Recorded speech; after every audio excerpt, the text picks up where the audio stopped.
أعوذ بالله من الشيطان الرجيم. بسم الله الرحمن الرحيم.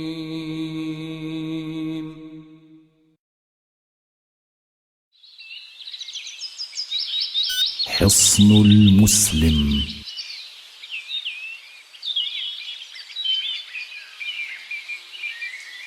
من أذكار الكتاب والسنة.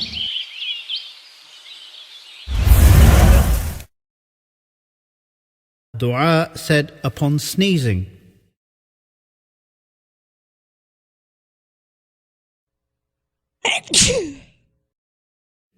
When one of you sneezes, he should say, Alhamdulillah.